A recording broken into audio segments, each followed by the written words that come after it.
Ôter à la personne la partie de son corps que Dieu a créée et qui a une utilité très importante. Et c'est un crime.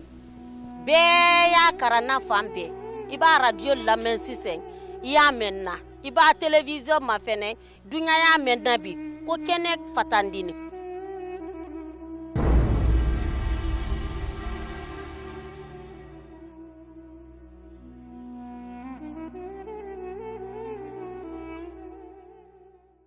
Accompagné par l'équipe technique de l'ESSELNA Artistique Universal Production, le coordinateur du ministère parmi les couples activistes au sein de la communauté pour lutter contre l'excision débute ce voyage avec nous dans cette jolie ville forestière, située au cœur de la très grande forêt d'EVA et de palmiers à huile.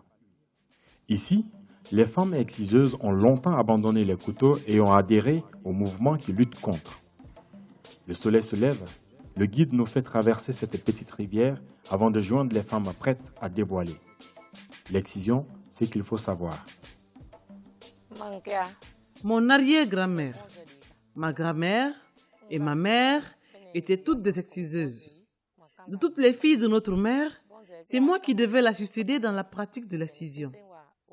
Cela étant, j'ai été témoin de toutes les atrocités que notre mère a fait subir aux jeunes filles par cette pratique.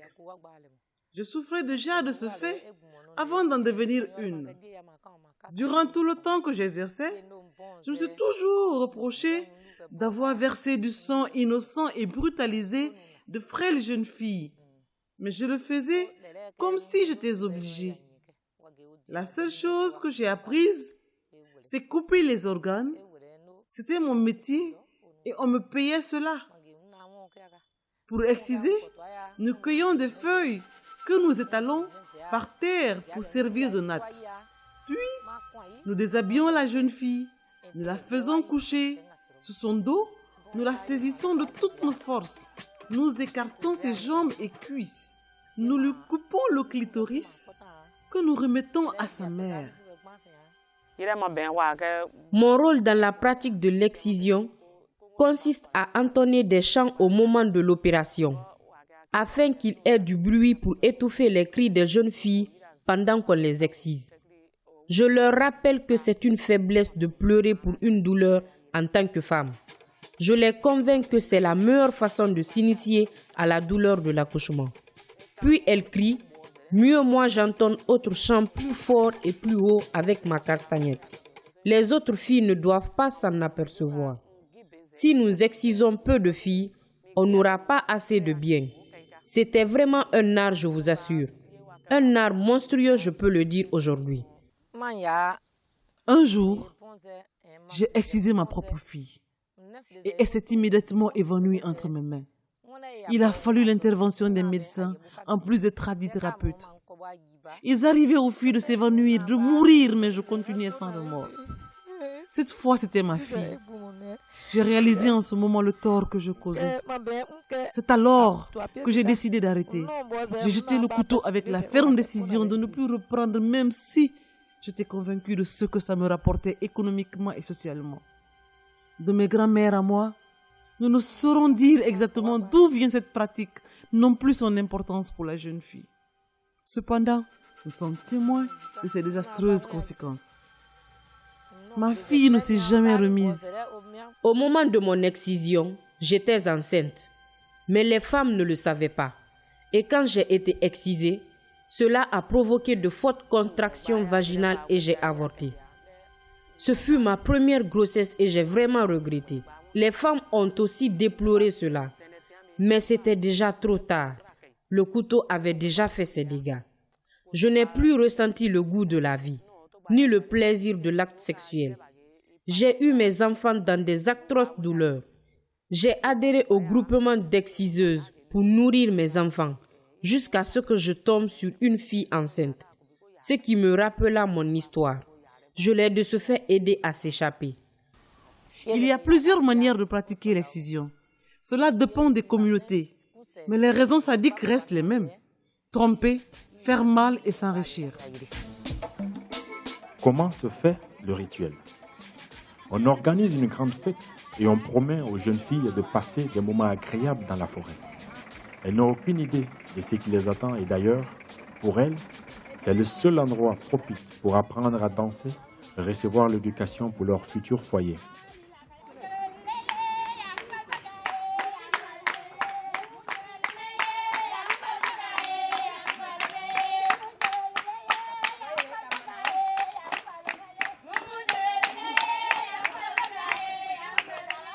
Quelques mois avant la cérémonie, les femmes collectent des biens et des sommes d'argent pour remettre aux exciseuses. Certaines s'endettent, même avec des intérêts au remboursement. Au cours de la danse, les femmes enlèvent peu à peu les jeunes filles et les traînent l'une après l'autre devant l'exciseuse. C'est en ce moment que la jeune fille réalise le complot dressé contre elle. Les autres ne se doutent de rien et elles continuent à danser. Pour dissimuler les cris et pleurs de celles déjà sous les couteaux, une équipe de femmes assistantes chante et crie. Si une des mères renonce, sa fille est soulevée et présentée à tous comme une sorcière. Un rituel est aussi organisé à la sortie. Chaque femme doit habiller son enfant et organiser une grande fête. Il faut alors vendre tout ce qu'on a moissonné au cours de l'année au profit des jours de fête, ignorant la malheureuse vie qui attend. Mais bon, peu importe, c'est la fête.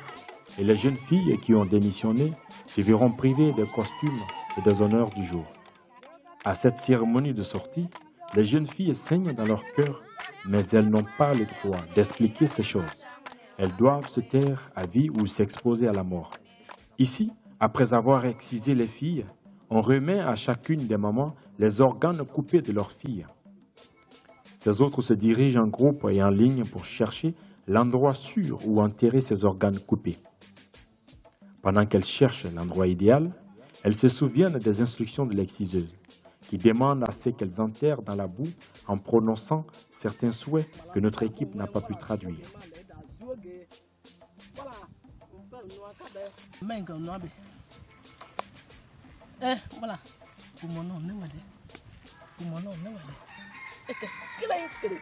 Après l'enterrement des organes, elles reviennent au pied de l'exciseuse pour lui offrir des biens et des danses de remerciement. Celles qui n'ont pas payé la totalité de la somme demandée n'auront pas les organes coupés de leurs filles. J'ai renoncé à l'excision depuis très longtemps. Je suis devenue animatrice, je conseille. Malheureusement, ma communauté me combat. Elle me demande de reprendre le couteau ou de fermer ma bouche. Je vis mal. Aucun revenu pour mes enfants. Mais ils comprennent que mieux vaut cette pauvreté que de faire saigner les filles sans raison aucune. Je vis de marginalisation. L'excision m'a coûté mon mari et ma première grossesse. Elle me coûte la honte. Toutes les fois que je croise les filles que nous avions excisées, elles me posent la question. Pourquoi épargnez-vous vos filles de l'excision? Pourquoi pas nous à ce temps? Je ne peux plus revenir en arrière, mais je peux rester ferme. Je suis vraiment dans la désolation face à ces questions. Nous avons abandonné les couteaux ici, mais quelques exciseuses sont à des moments invitées dans les grandes villes pour le faire en cachette. Malheureusement, ce sont les femmes intellectuelles qui organisent cette mascarade. Elles sont une honte pour le pays.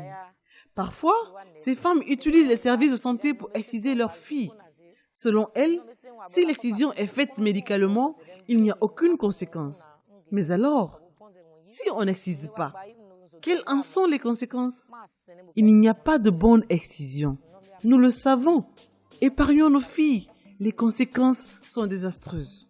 Stigmatisées dans leur village à cause de leur décision d'abandon de l'excision, les deux femmes vivent ensemble dans l'amour et deviennent activistes pour lutter contre l'excision. La journée finit avec cette danse ensemble avec les Selna. J'ai dansé aussi fort bien que juste en moi, la douleur de ce que mes oreilles ont entendu, mais fort parce que c'est du passé. L'excision, la colère incontrôlable. La nuit nous trouve dans la capitale forestière, dans un quartier très éloigné de la ville, où vit un couple aveugle avec leur petite fille. Ce couple privé de la vue a quitté son village sous la menace de se voir retirer leur fille pour la soumettre au rite de l'excision. Madame Simone, animatrice et activiste, reçoit le couple et s'occupe de son hébergement. Ici, toute l'équipe, touchée de ce témoignage, avait les larmes aux yeux et travaillait sous le poids de la tristesse et de la colère. L'excision, c'est que l'on découvre. Dans notre village, les gens continuent à pratiquer l'excision. Ma femme et moi, nous sommes des aveugles. Dieu seul sait pourquoi. Nous sommes privés de la vue, mais pas de la conscience. Le village veut exciser notre unique fille. Nous ne pouvons l'admettre. Cette fille n'est pas aveugle. Et même si elle était, elle a sa vie devant elle. Nous avons quitté le village avec l'aide de Simone pour protéger notre fille. Nous n'avons aucune défense. Tout est obscur pour nous. Mais Dieu est là. Lui, il voit tout. Notre fille ne sera pas excisée.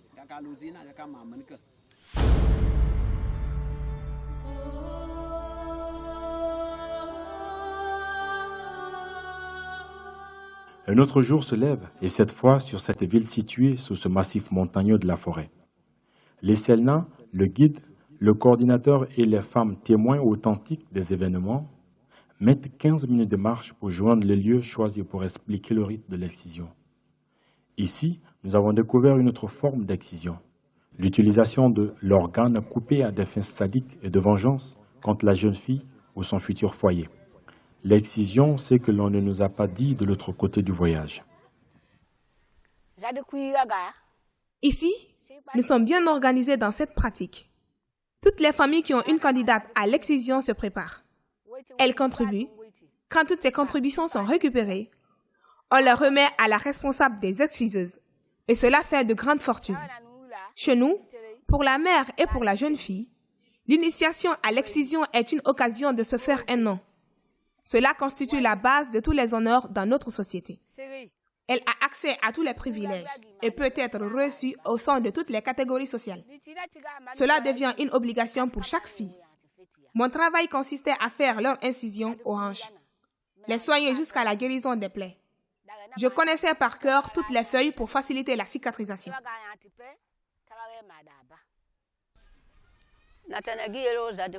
Du début jusqu'à la fin, rien n'est bon dans la pratique de l'excision. C'est de la pure méchanceté. C'est dangereux et cela influence le reste de la vie des initiés. On prélève les clitoris ablatés et des morceaux de chair incisés sur le corps des initiés. On les fait cuire et à l'aide d'un instrument sacré, on met ces morceaux dans la bouche de chacune des filles. En vous faisant manger cette chair humaine, on vous initie ainsi à la sorcellerie. Voilà, moi je l'ai subi, c'est une plaie inguérissable.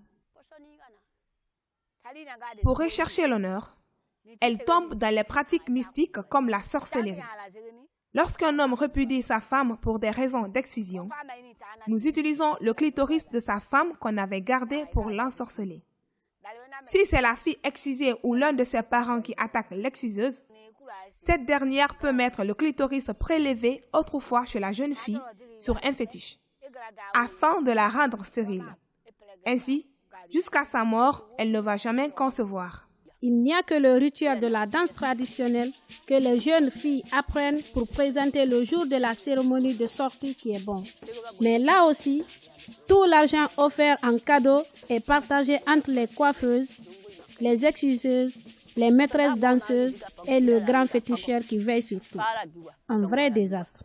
L'excision n'a que des inconvénients. Je n'ai pas fait exciser mes deux filles parce que je sais ce qu'il y a comme risque. Je vis la réalité des inconvénients de la pratique de l'excision. J'ai peur d'approcher mon mari au lit. Et cela crée beaucoup de problèmes entre lui et moi. Aussi, Je fais des accouchements difficiles.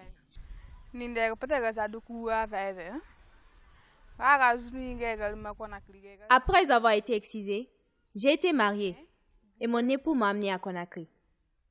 Mon mari faisait tout le nécessaire pour moi. Et moi, je le refusais au lit.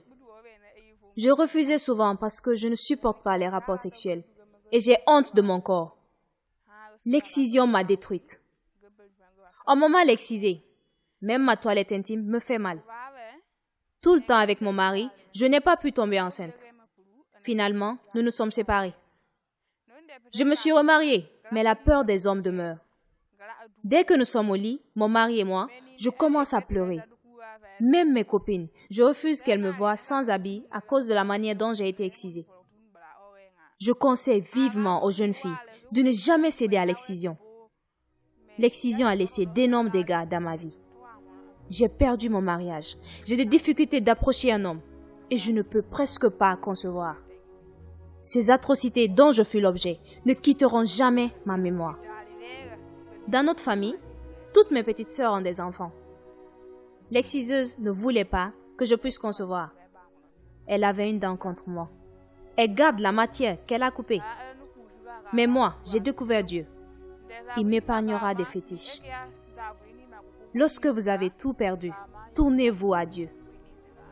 Aujourd'hui, par sa grâce, j'ai eu un mari qui me comprend. Et par sa permission, je vous le dis, je porte incroyablement son enfant. Et je sais que Dieu veillera sur cet enfant. Quelles que soient les raisons ou les promesses, ne cédez pas à l'excision, ou vous mourrez en étant vivante. Moi, il faudra me tuer avant d'amener ma fille pour l'excision. J'ai connu la vérité sur la dangerosité de la pratique de l'excision. L'initiation à l'excision est une pratique qui retient les gens captifs. Si vous y êtes, même si vous savez que ce que vous faites est mauvais, vous ne le regrettez pas à cause des gains sordides.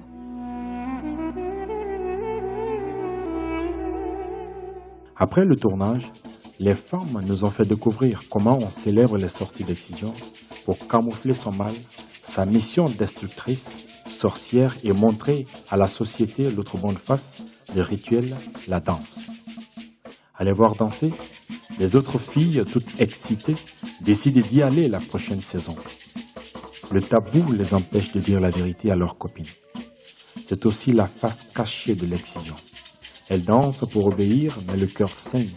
La douleur est sans précédent et continuellement.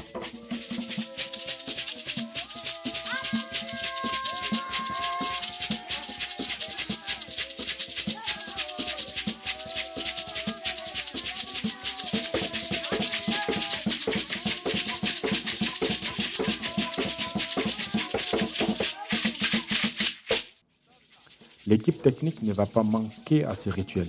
Mélangé entre les mamans et les jeunes filles, les pas, les instruments de musique, personne ne voulait à ce moment se trouver derrière les caméras.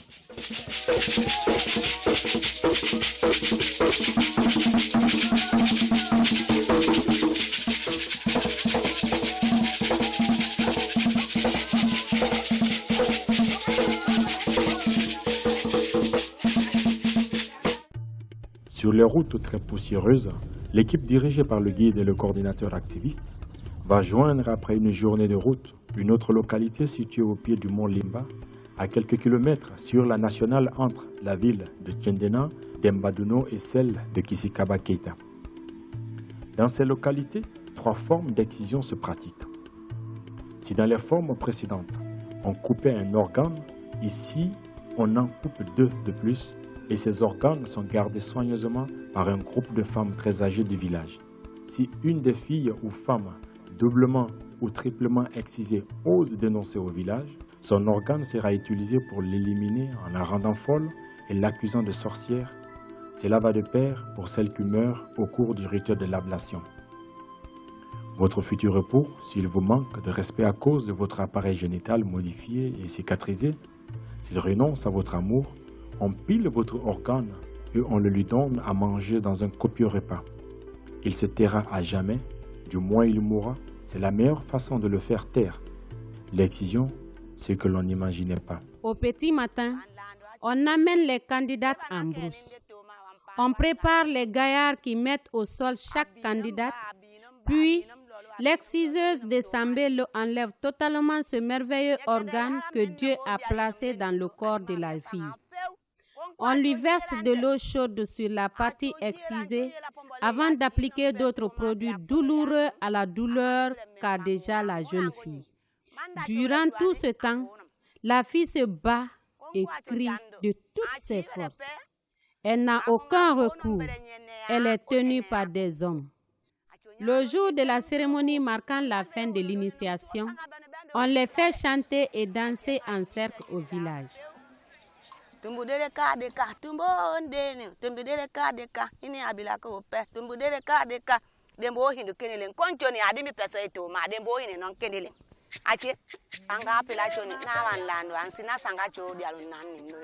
Les femmes n'ont pas pitié d'elles-mêmes.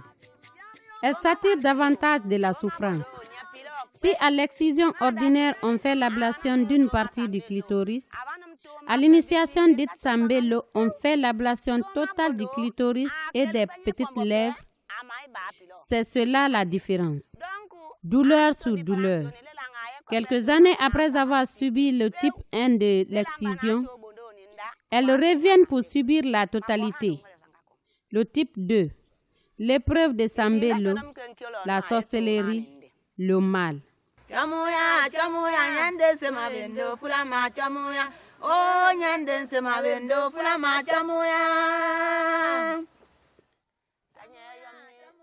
Mes parents m'ont fait du mal.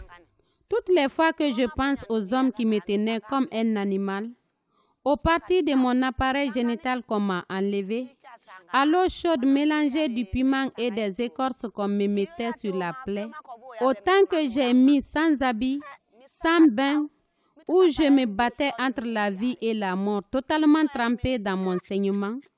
Pendant ce temps, ma mère et toutes ses autres complices dansaient au village. Je me dis que je suis simplement morte. Il n'y a rien de bon dans l'excision.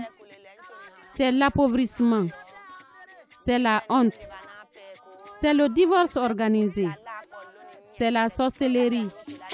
C'est la mort morale.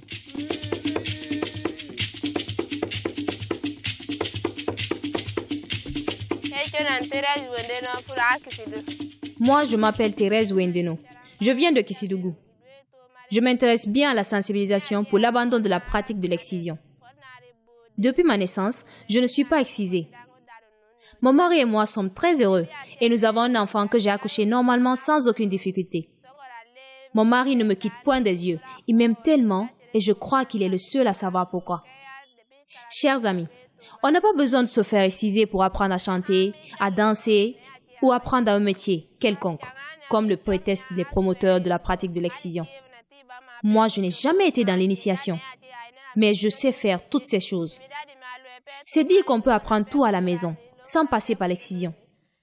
Quand on se fait exciser, cela engendre beaucoup de difficultés. Certains disent que si on n'est pas excisé, on perd tel ou tel avantage. C'est archi faux. Moi, je n'ai pas été excisée, mais j'ai déjà un enfant. Je me porte très bien et toujours prête pour mon mari. Je garde le contrôle sur mon corps. Que mon mari soit présent ou qu'il se déplace pour un bon temps, peu importe, je gère. Je vous prie donc de garder l'intégrité physique de notre corps.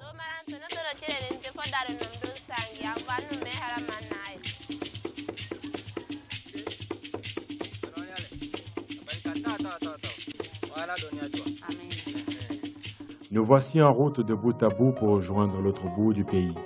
Le soleil se lève puis se recouche sur ces différents villages que nous traversons dans notre voyage. De la zone forestière, l'histoire nous conduit dans la savane, la Haute-Guinée où une femme, victime de l'excision, vit avec des douleurs depuis que le couteau a fait partie de sa vie. Toutes ces 40 années, elle n'a pas pu dire qu'aujourd'hui est meilleur. Chaque jour est encore plus dur et elle a beaucoup plus mal. Pourquoi lutte-t-elle contre l'excision? Pourquoi a-t-elle le courage d'en parler enfin? Parler pour se soulager, sensibiliser et accompagner la politique de l'État? Le couteau certes a détruit sa vie. L'excision, c'est qu'il ne peut guérir.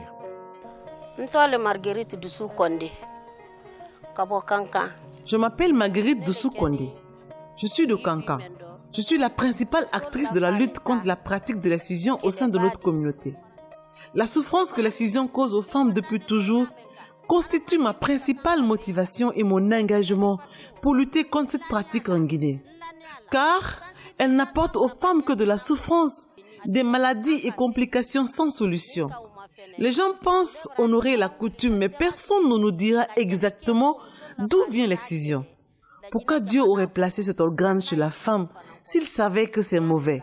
Je combattrai l'excision jusqu'à mon dernier souffle de vie afin de sauver les filles de ce que j'ai vécu comme exemple.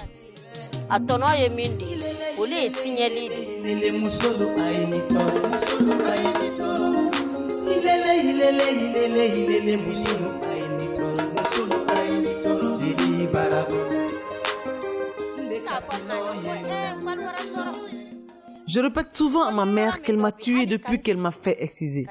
À mon père, j'en veux pour son silence coupable. Du jour de l'excision à mes 48 ans, je ne peux pas m'asseoir pour longtemps sans en avoir les douleurs. J'accompagne le pasteur Esaïe et l'État dans la sensibilisation parce que je sais ce que c'est. Le couteau m'a tout pris. Je suis vide de contenu. Si ce n'est ce ton bien enseigné sur le mariage que le Seigneur m'a offert, je serais déjà foutu, renvoyé de mon foyer. Je veux que tout le monde connaisse la vérité sur le mal de l'excision. Je suis à cheval partout dans les campagnes de sensibilisation avec les agents de santé pour témoigner. 40 ans de douleur, je ne peux ni m'asseoir non plus marcher sur certaines distances. Les mamans africaines, voilà l'héritage que vous laissez à vos filles. Papas africains, voilà le produit de votre silence coupable. La seule personne qui me comprend, c'est mon mari. Il m'accompagne partout. Il m'encourage. Il me soulage quand je témoigne. C'est le merveilleux de tous les hommes. C'est lui qui souffre de plus en m'acceptant tel.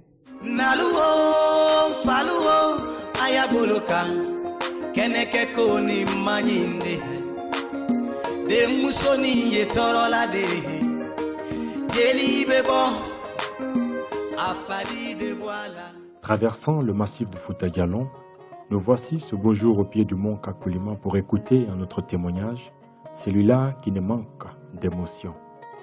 Cette jeune fille garde son mal depuis une quinzaine d'années. Elle n'a certes pas subi les mêmes traitements que les précédentes, mais elle vit les mêmes conséquences. Elle a perdu tout ce qui lui est cher. Ses parents lui ont retiré sa dignité, mais Dieu aussi en a rappelé à lui ses parents. La pauvre fille se dit donc, que dire si les mots pour le dire ne viennent pas? À force d'écouter les autres témoigner devant sa caméra, elle a compris qu'en parler libère et protège la nouvelle génération. Elle décide à ce moment du tournage, qui était derrière la caméra, se mettre en face et partager son histoire avec le monde. Personne de l'équipe ne se doutait d'elle. L'excision, la grande surprise.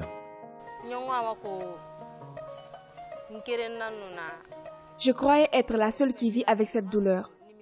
L'excision, on ne peut pas en parler publiquement parce que c'est honteux. C'est comme le viol. On se tait dessus et ces criminels continuent leur quête. Il faut que ça cesse. Brisons le silence. Plus on se tait, mieux la douleur nous ronge et ces excuseuses continuent à tromper. Elles ont de faux arguments. Aidez les jeunes filles à se contrôler, à garder leur virginité pour leurs époux. Ces hommes qui sont à la base de la mascarade des filles. Vous excisez la fille pour qu'elle évite le sexe. Vous la détruisez totalement, car après le mariage, elle ne pourra pas désirer son mari. L'homme exprime toujours son désir. La femme devrait aussi l'exprimer. Mais l'organe qui excite la femme à exprimer ce besoin ou à satisfaire suffisamment son mari est amputé. Je saigne en le disant. Si tu excises ta fille, ne la donne pas en mariage. À quoi ça sert d'épouser une femme qui ne peut pas se satisfaire elle-même?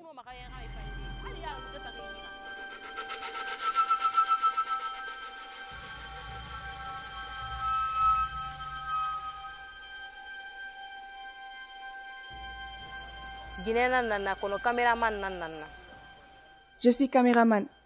Devant ma caméra, les femmes ont témoigné l'humiliation qu'elles subissent dans leur foyer à cause de l'excision. C'est d'ailleurs ce qui m'a sorti de mon silence coupable. Si vos arguments sur l'excision étaient pertinents, pourquoi les villages sont pleins de mineurs qui ont chacune 2 à 3 enfants de pères différents? Vous parlez de tradition, Ayez honte de vous-même. Tradition n'est pas synonyme de destruction des femmes pour vos intérêts égoïstes. Ça fait mal. Ouais, ça fait très mal. La membrane coupée, le sang coulé, elle a pleuré. Au sécou, il n'y a pas le sécou. J'ai fait le deuil de ma mère. J'ai pleuré aussi mon père. Tous ceux qui me plaisent, je les ai tous pleurés. Jusqu'à présent, je continue à pleurer. L'organe qui devait être source de consolation avec celui que j'aime m'a été enlevé. Donc si je pleure, j'accepte de pleurer, parce que c'est douloureux. Épargnez nos jeunes sœurs de ces pleurs. On nous excise, nous préparant pour des hommes. Ces hommes ne tolèrent aucune insuffisance chez nous. La moindre erreur, le désir insatiable, le manque d'enfants, ils nous mettent dehors. Alors pourquoi nous excisez-vous? Pourquoi? La douleur de l'excision est mortelle. Elle ne finit jamais. Elle est là, sous mes yeux.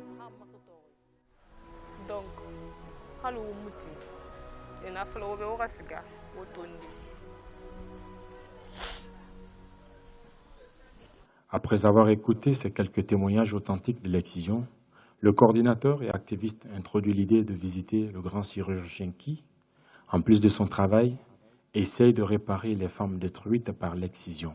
À cause de ses charges au centre médical Espérance, l'équipe s'est vue contrainte d'attendre la nuit pour recueillir son témoignage.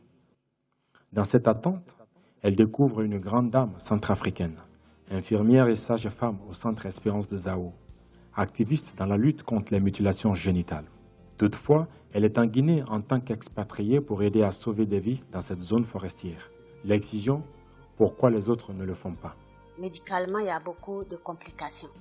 Parce que la fille étant dans le camp d'initiation, les femmes qui pratiquent l'excision là-bas en cas d'hémorragie ne peuvent pas intervenir. Donc la première complication, il peut y avoir un saignement grave qui va entraîner l'anémie sévère jusqu'à la mort.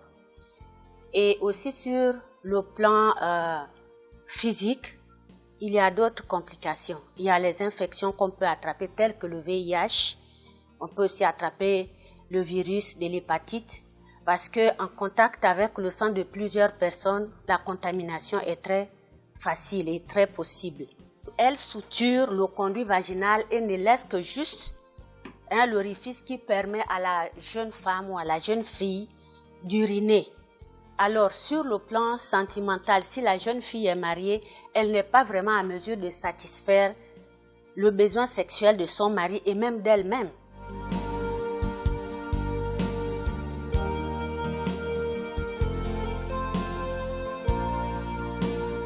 Je suis de nationalité gabonaise.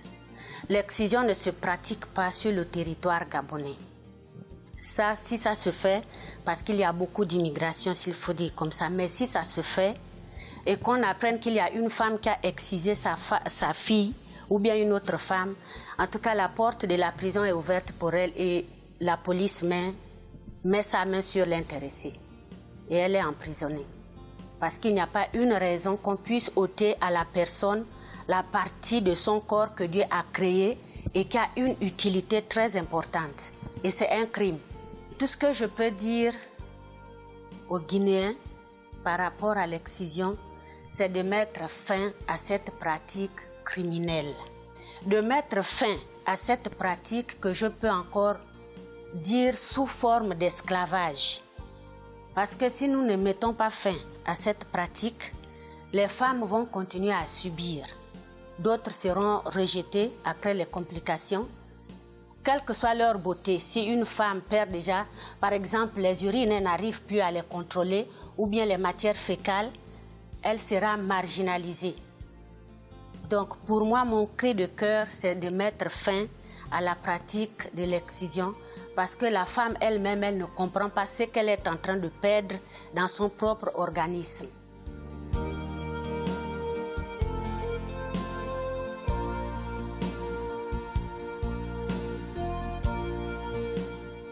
La nuit tombe, Dr Yaradouno est enfin disponible. Diplômé de Gamal Abdel Nasser avec également beaucoup d'années de spécialisation au Gabon, expérimenté dans les cas de chirurgie les plus rares, dangereux et compliqué d'Afrique, il nous explique médicalement les risques de l'excision et les quelques pensées erronées. L'excision, ce que l'on devrait retenir des spécialistes. L'excision, en général, cela veut dire une ablation d'une partie de l'organisme. Et les complications tardives, c'est au niveau de la cicatrisation. Nous savons que lorsqu'il y a une blessure, il y a la cicatrice qui se forme. Et à cet endroit précis, là où on enlève l'enveloppe du clitoris ou bien le clitoris lui-même, et dans certaines pratiques, les gens enlèvent même ce qu'on appelle les petites lèvres au niveau de l'appareil génital de la femme. Et d'autres même, ils peuvent suturer cela et la cicatrisation devient contractile. Donc il y a la contracture et ça peut fermer l'orifice même vaginal. Et vous-même, vous le savez déjà, qu'est-ce qui peut en venir comme conséquence? Les femmes qui développent ce qu'on appelle les fistules vésico-vaginales. Parce que la vessie, le vagin, ce sont des parties qui sont ensemble. Donc si l'enfant ne peut pas sortir de l'utérus de sa maman librement, cela est comprimé entre les os du bassin et ça peut fragiliser la vessie. Et à quelques jours après l'accouchement, la femme va perdre les urines. Et là, ce sont des femmes qui développent les fistules vésico-vaginales postpartum. Et c'est une grande complication aussi. Souvent, cette femme est malsaine, elle mouille le lit, partout les urines peuvent sortir. Et là, en tant que chirurgien, j'ai dû rencontrer assez de cas comme ça. Les femmes d'abord qui viennent, je n'ai pas parlé de la première même conséquence qui peut s'avérer vraiment difficile. Une femme qui est à l'âge de se marier, elle se marie mais elle ne peut pas satisfaire son mari parce que la pénétration est difficile avec cette cicatrice qui est là et l'orifice vaginal est fermé. Donc ce n'est pas un organe qui est mauvais sur le corps humain. Si on n'enlève pas cette partie, la femme ne va pas avoir des enfants ou la femme va avoir des infections. Tout ça là, ce sont les commérages, ce que les gens racontent pour encourager les gens à le faire. Chez l'homme, on fait ce qu'on appelle la circoncision, c'est-à-dire enlever la peau sur le prépuce. Et tout simplement, ça peut se compliquer. Il y a une complication qu'on appelle phémosis, lorsqu'il y a une infection et puis la peau là se ferme et l'enfant ne peut pas pisser. Et personnellement, j'ai traité beaucoup d'enfants qui sont venus, on a fait la circoncision. Ça, c'est chez l'homme. Et il y a beaucoup d'hommes aussi qui ne font pas la circoncision, qui vivent. Donc, je ne pense pas que c'est une partie mauvaise sur le corps humain qu'on devrait enlever. La nuit passe. Le jour se lève sur la ville de Tchendena Dembadono. La ville se remet peu à peu de la guerre de 2000. Elle garde et protège ses valeurs éducatives. Ici, comme toujours, il y a une forte équipe d'activistes qui bravent tout danger pour la cause des enfants. La lutte a commencé depuis les grands-parents, les parents avant que les jeunes ne prennent la relève, avec un seul objectif, qu'ils vivent et qu'ils s'épanouissent dans leurs droits, les enfants et les femmes. Que les communautés se focalisent sur leur développement et construisent la paix basée sur les valeurs citoyennes. Notre histoire nous mène tout droit au siège de la FESCO. Accompagnement des forces d'action socio-communautaires. Faradiba Kamano est le directeur exécutif. Cet activiste qui a fait le tour du monde dans son combat pour la justice, les devoirs et les droits des citoyens, va nous faire découvrir le business de l'excision. On comprend que la thématique de l'excision, d'abord, est une thématique qui touche l'intégrité physique de la jeune dame, ou de la jeune fille, ou de la femme. Dès lors, elle s'inscrit donc en droite ligne avec le premier axe, ce qui fait qu'on intervient parce que c'est un cas de violation flagrante des droits de l'homme. Donc, pour nous, il n'y a aucune raison qui justifie l'ablation d'un organe, parce que l'excision consiste à faire l'ablation d'un organe. Donc, elle est différente d'une éducation, elle est différente d'une initiation.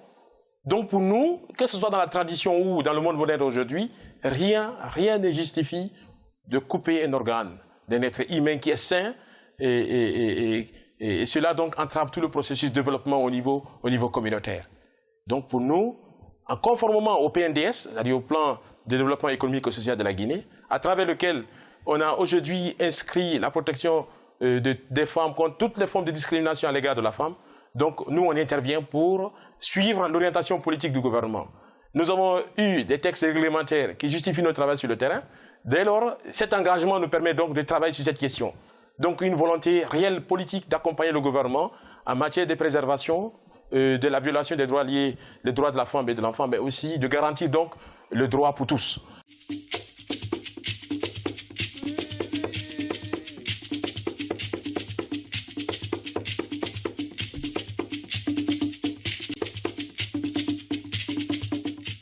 L'excision appauvrit nos communautés. Et ça, j'ai la source d'inspiration des collectivités elles-mêmes. Quand on pose les questions au niveau de la consultation communautaire, il y a une question qu'on pose, quels sont les avantages de l'excision? Pour la première fois, on n'a pas commencé à parler, on demande aux gens quels sont les avantages de l'excision. J'ai eu des tonnes de réponses, toutes les réponses sont similaires. Quand tu demandes aux hommes dans les focus, ils disent qu'il n'y a que des dépenses. Des dépenses parce que quand tu fais 5 ans, 6 ans de récolte, tu commences à combiner, tu organises une cérémonie d'excision, tu peux vider ton grenier, tu peux aller dans les dettes.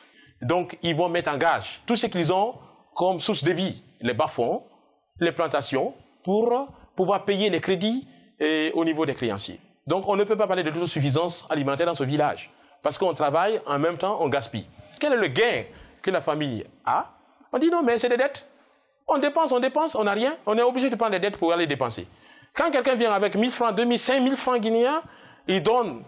Et lui, il va s'asseoir pour bouffer un plat de viande tous les jours, du vin, tout. Donc, à cause de 5000, toi, tu vas dépenser sur lui près de 100 000. Donc, c'est une perte énorme. Surtout que cet argent n'a rien à voir avec le développement de l'enfant, n'a rien à voir avec le développement de la famille, n'a rien à voir avec le développement du village. Les cadres le savent. Ils sont une honte. Tous les cadres qui soutiennent l'excision sont une honte pour la Guinée. Ils ont trahi la Guinée. Il faut qu'on travaille. Et ils savent normalement que tous ceux qui ont étudié que couper un organe n'est pas bien, que ça n'a pas de sens d'organisation. On peut organiser des festins, mais il faut être rationnel. Parce qu'on doit construire le village. On n'a pas de maison pour les étrangers. On n'a pas de puits. On n'a pas de forage. On n'a pas de maison d'entretien. Mais tout cela, pourquoi ne pouvons-nous pas économiser pour envoyer les enfants à l'école? Pourquoi ne pouvons-nous pas économiser pour prendre en charge un instituteur au niveau de ces villages, pour aider les enfants au niveau du préscolaire? Il y a des questions qu'on doit aborder. Nous avons des moyens, mais nous ne savons pas dépenser. Donc pour nous, en abordant cette question, on régule un peu les dépenses au niveau du village. On les apprend où dépenser de l'argent au profit du développement économique et social du village. Le coordinateur du ministère parmi les couples, activiste dans la lutte contre les mutilations génitales, collabore avec les structures privées et publiques qui luttent contre l'excision. Il est cependant un grand conseiller de AFESCO. Il les rend souvent visite et ensemble, ils définissent des objectifs et des stratégies pour atteindre la population. Lui, il s'occupe de la réinsertion de jeunes filles victimes. Il sensibilise. Il montre la face cachée de l'excision aux femmes et jeunes filles. Il s'occupe des jeunes filles qui quittent leur famille sous la menace de l'excision. Il se place entre la loi, les ONG et la population afin de promouvoir un climat de compréhension et paix sans se faire mal. Son organisation a placé les animatrices dans toutes les grandes villes. M. Esaïe Kondounou est pasteur. L'excision, rien n'est tard pour vous. Il y a encore de l'espoir pour une nouvelle vie. Décidez simplement. L'excision, il faut décider et tout de suite. Dans l'exercice de ce ministère, nous avons découvert que l'excision est à l'origine de beaucoup de problèmes dans les foyers. Voilà pourquoi nous avons adjoint à ces ministères la sensibilisation pour l'abandon de la pratique de l'excision. Pourquoi les gens pratiquent l'excision? L'ignorance pousse certains à s'adonner à cette pratique. Les mensonges des promoteurs de la pratique de l'excision, par exemple, ils disent que si une femme n'est pas excisée, elle ne peut pas avoir de règles normales. Sans excision, la femme sera toujours insatisfaite au plan sexuel, ce qui la poussera à la prostitution. D'autres pensent aussi qu'une tradition, si néfaste soit-elle, ne doit pas être abandonnée et doit être pérennisée.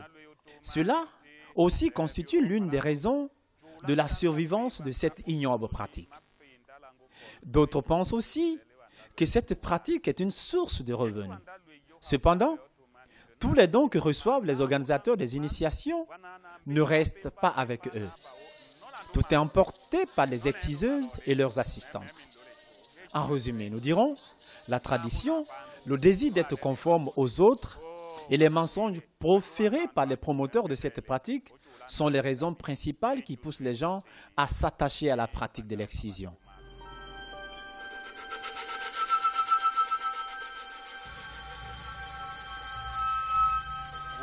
À travers l'initiation à l'excision, les gens transmettent la sorcellerie et on y rencontre toutes sortes de mots. La conclusion à laquelle nous sommes parvenus est qu'il faut sensibiliser les populations pour l'abandon de la pratique de l'excision.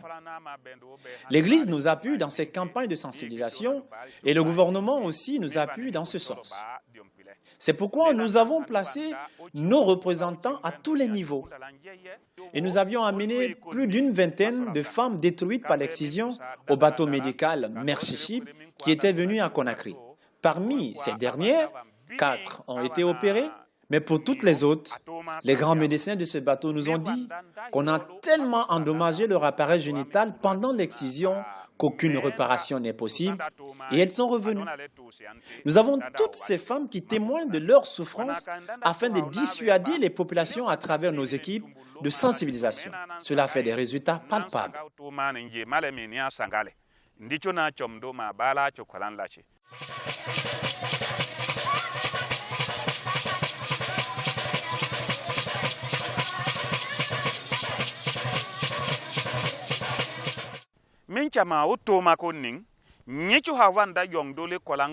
Dans nos enquêtes, nous avons aussi compris que ce qui attire les jeunes filles à se faire exciser est que les parents achètent des vêtements aux initiés. Ils leur donnent de l'argent, on leur apprend à danser. On peut apprendre aussi quelques métiers artisanaux. C'est souvent ce qui attire les jeunes filles. Au regard de tout cela, nous avons décidé d'ouvrir des centres de formation pour les filles non excisées, où elles peuvent apprendre à danser, des métiers où nous leur donnons des informations sur les conséquences de l'excision, où nous les sensibilisons à courageusement continuer leurs études. Ces filles qui refusent de se faire exciser par l'effet de notre sensibilisation, nous en avons des milliers maintenant. Nous avons maintenant des milliers de couples qui, après avoir compris notre travail, ont décidé de ne jamais faire exciser leurs filles. Nous avons aussi des villages entiers qui ont unanimement décidé de ne plus faire exciser leurs filles.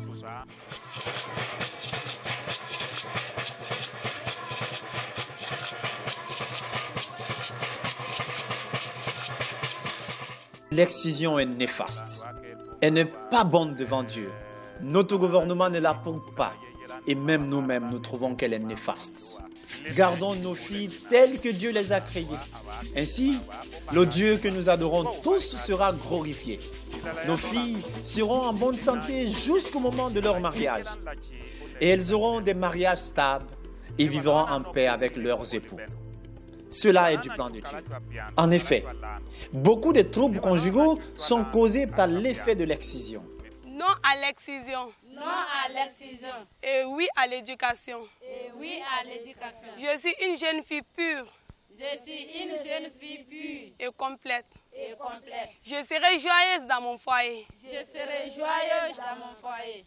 Des raisons d'enrichissement illicite des exciseuses à l'appauvrissement des femmes qui permettent l'excision en plongeant leurs jeunes filles dans ce chaos, de l'utilisation des organes coupés des jeunes filles pour des fins de sorcellerie à l'enlèvement des vies, des saignements à la douleur continuelle et à vie, de la mort morale de la jeune fille excisée au rituel de sortie qui trompe les apparences, des excisions hygiéniques sous complicité des agents de santé, retenons que le monde africain aime s'épanouir par des danses et des chants initiatiques. Convaincus de cette réalité, les activistes ont développé des cases d'initiation sans excision pour apprendre aux jeunes filles leurs traditions riches et variées sans pour autant toucher à leurs organes. Il serait judicieux de mentionner le nom de Dr Pouba Panassé, rappelé à Dieu en 2019, ex-conseiller au ministère de la Santé à son époque, grand médecin, grand professeur dans les universités d'Afrique et du monde, surtout dans le domaine de l'ethnomédecine et traditionnaliste qui a lutté contre l'excision et le déracinement. Ici, dans la capitale forestière, une jeune dame animatrice a développé un mouvement où elle enseigne aux jeunes filles non excisées les danses et les chants enseignés dans le rituel de l'excision. Elle a ajouté à cela la saponification et d'autres métiers pour rendre la jeune fille non excisée heureuse et outillée contre les faux arguments de ces exciseuses qui ne tarderont plus à se voir exposer et faire face à la justice guinéenne. Madame Simone Collier, elle-même professionnelle en danse initiatique du terroir, devant son équipe pour dire non à l'excision par l'enseignement des valeurs traditionnelles civilisationnelles. Le seul but de ce témoignage, c'est de prévenir et sauver la jeune fille de ce qu'elle ignore, de ce qu'on lui fait comprendre différent de ce qui se fait. Notre culture est riche et variée. Profitons d'elle pour notre développement socioculturel. Voici naître l'ère de la conscience et de l'intégrité physique où tous comprendront qu'il n'y a jamais eu et il n'y aura jamais de bonne excision. Les conséquences sont à la fois physiques, morales et psychologiques. Mais encore le couteau est là contre la jeune fille. Mutilation génitale, tu as causé beaucoup de dégâts. Et moi je te déteste, vraiment je te déteste. Les artistes sont chantés, mais jusque là ça continue. L'archevêque a parlé, encore ça continue. L'imam a prêché, mais jamais c'est pas écouté. Les pasteurs ont trop prêché, c'est pas écouté. Le docteur a sensibilisé, les radios ont toujours crié, les télévisions ont parlé, les journaux ont beaucoup écrit. C'est Kuba Bambino a chanté la mutilation génitale. C'est pas bon, c'est pas écouté. Cette fois-ci le pharaon revient.